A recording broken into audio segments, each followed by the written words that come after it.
नमस्कार प्रेक्षक C news Pune वृत्तदर्शनमध्ये आपले स्वागत। पिंपरी चिंचवड महानगरपालिका औद्योगिक वसाहत म्हणून मोठ्या प्रमाणामध्ये यशस्वी झाली। त्याचा दुसऱ्या टप्प्यामध्ये जागा मिळायला सोपी असलेली आणि वाहतुकीच्या दृष्टीने सोयीची अशी नाशिक रस्त्यावरील चाकण या गावामध्ये लोकांनी कारखाने उभारले। सरकारने त्यांना त्या ठिकाणी मदत केली, पण तिथल्या सोयी सुविधांच्या बाबतीमध्ये तिथले उद्योजक नाराज आहेत आणि म्हणून अनेक तिथले उद्योजक तो व्यापार सोडून जवळच्या राज्यामध्ये म्हणजे कर्नाटकमध्ये किंवा गुजरातमध्ये, मध्य प्रदेशमध्ये त्यांनी स्थलांतर केलं। त्यांच्या नेमक्या समस्या काय आहेत हे जाणून घेऊयात, पण त्याच्यामध्ये उद्योग मंत्री उदय सामंत यांनी त्यांच्याबरोबर 16 तारखेला दुपारी 4 वाजता प्रत्यक्ष चाकणमध्ये येऊन चर्चा करायचं मान्य आणि कबूल केलं आहे। Sir good morning. कुलकर्णी साहेब, उदय सामंत बोलतोय। सर गुड मॉर्निंग सर, बोला। ते चाकणच्या बाबतीमध्ये ज्या न्यूज आलेल्या आहेत ना, त्याच्यामध्ये काय नक्की आपल्या अपेक्षा आहेत आणि आपल्याला काय नक्की करायचं याच्यासाठी आपण एकत्र बसूया। ओके। 15 ऑगस्टला फ्लॅग हॉस्टिंग असल्यामुळं मी रत्नागिरीमध्ये आहे। Okay sir. आज मी गडचिरोलीला आहे, तर आजच मी आलो असतो। उद्या माझ्याकडे तिरंगा रॅली आहे, त्याच्यामुळे मी जर मला 2 दिवस जर मुभा दिली तर मी रविवारी येतो आपल्याकडे। सगळ्या अधिकाऱ्यांना घेऊन येतो, कलेक्टरना देखील बोलवतो, आयुक्तांना देखील बोलवतो। याच्यामध्ये 2 कसे विषय आहेत, काही आमच्याशी निगडीत आहेत, काही सार्वजनिक बांधकाम विभागाशी निगडीत आहेत आणि काही महानगरपालिकेशी निगडीत आहेत। बरोबर आहे। तर मी 16 तारखेला येतो दुपारनंतर आणि आपण कुठं, मी चाकणलाच येतो थेट। मी कुठे यायचं मला सांगा। ठीक आहे सर, मी कुठे तुम्ही सांगाल तिथं व्यवस्था करतो मी, तिथे सांगा आपण तिथं भेटूया। पहिली गोष्ट म्हणजे तुमच्याकडनं जो सपोर्ट मिळाला, काल तुम्ही जर का बघितलं असेल तर काल आम्ही जे केलं त्याच्यामध्ये आम्ही क्लिअर सांगितलं की ह्याच्यामध्ये जे MIDC चे जे लोक आहेत त्यांनी प्रचंड सपोर्ट केलेला आहे।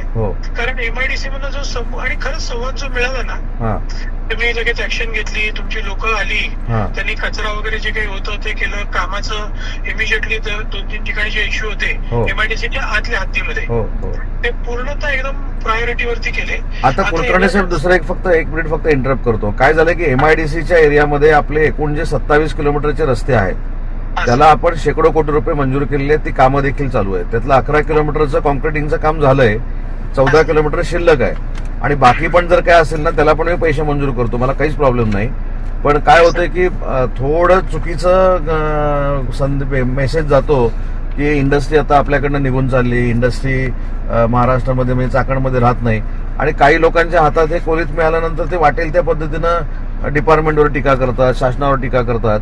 तर मी 16 तारखेला 4 वाजेपर्यंत पोहोचतो आपल्याकडे आणि मी ह्याच्यात येतो, आपण पाहणी पण करू जरा, मी स्वतः पाहणी करतो आणि आपण काही डिसिजन पण घेऊ। मी सगळ्या अधिकाऱ्यांना बोलवतो 4 वाजता।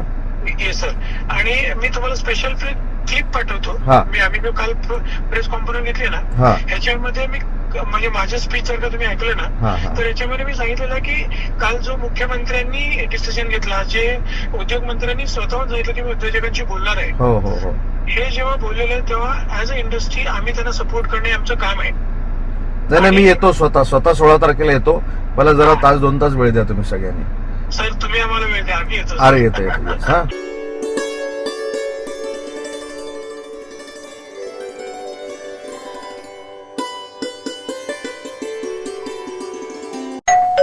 अहो उठा ना, ऑफिसला नाही का जायचं?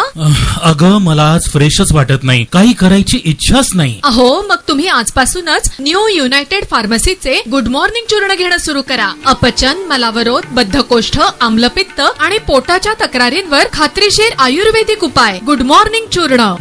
35 वर्षांपासून सगळ्यांच्या पसंतीचे गुड मॉर्निंग चूर्ण औषधांच्या प्रत्येक दुकानात मिळते।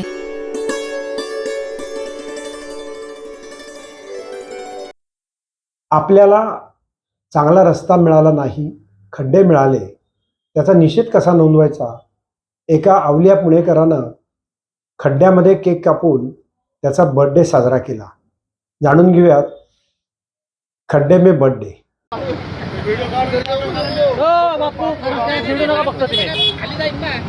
सोडा ना। हॅलो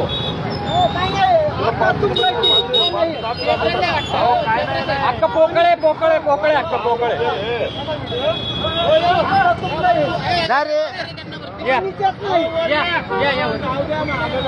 नका बसू नका तुम्ही डायरेक्ट यावर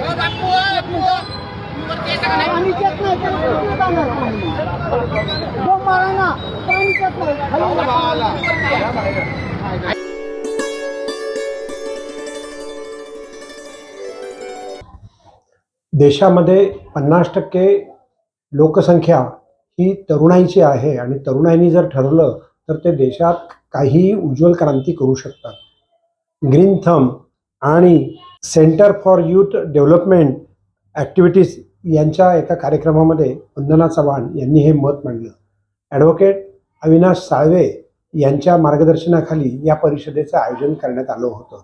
जाणून घेऊयात वंदना चव्हाण आणि ॲडव्होकेट साळवे. मला अविनाशजी पण म्हणाले की तुम्ही खऱ्या बसल्यावर पण म्हणाले आणि भाषणातून पण म्हणाले की पर्यावरण हा शब्द कदाचित कॉर्पोरेशन मध्ये जास्तीत जास्त वापरला गेला, तो कदाचित माझ्या पुढाकाराने. पण मी म्हटलं नाही, अजून मी पास झाली नाहीये परीक्षा. का असं म्हटली असेल?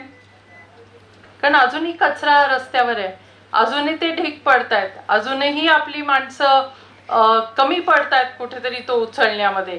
आणि म्हणून आपल्याला खूप आव्हान आहेत, आपल्याला खूप पुढे जायचंय.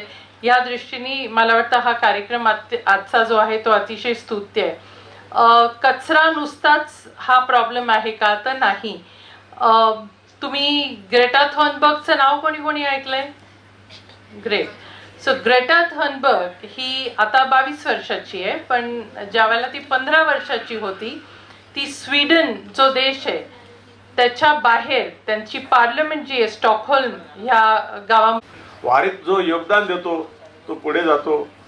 वारीत जो कष्ट करतो त्याला विठोबाचा आशीर्वाद मिळतो. वारीत जो वारकऱ्याची सेवा करतो त्याला एक पुण्य लाभ होतो. अशा भावना मानणारा मी कार्यकर्ता. मी देखील गेले 26 वर्षे सिंहासन शिलासाळवे ट्रस्टच्या माध्यमातून वारीचा दवाखाना चालवत असतो आणि त्याला मॅथ्यू सरांचे फार मोठे सहकार्य असतं. मुद्दा असा आहे या ठिकाणी की ज्यावेळेस हा कचऱ्याचा प्रश्न उपस्थित राहिला तर सुरुवातीपासून वंदनाताई आघाडी होत्या. भारतीय स्वातंत्र्याचा सुवर्ण महोत्सव होता. त्या काळात त्यांनी clean city, clean Pune city आणि चकाचक पुणे ह्या 2 संकल्पना त्यांनी राबवलेल्या होत्या.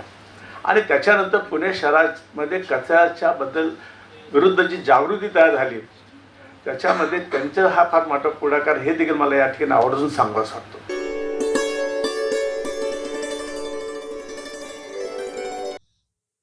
पुणे महानगरपालिकेमध्ये भारतीय जनता पक्षाची सत्ता आहे.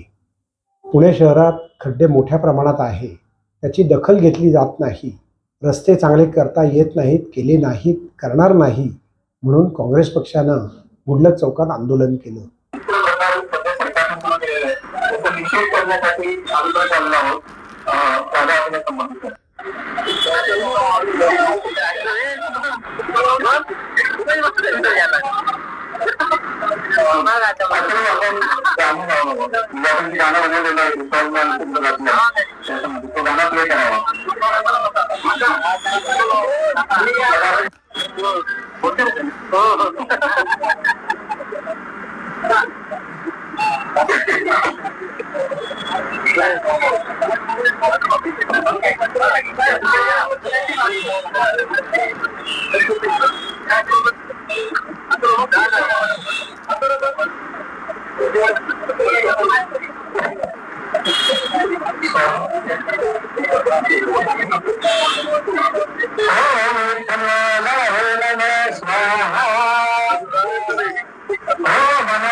सत्यानाश करना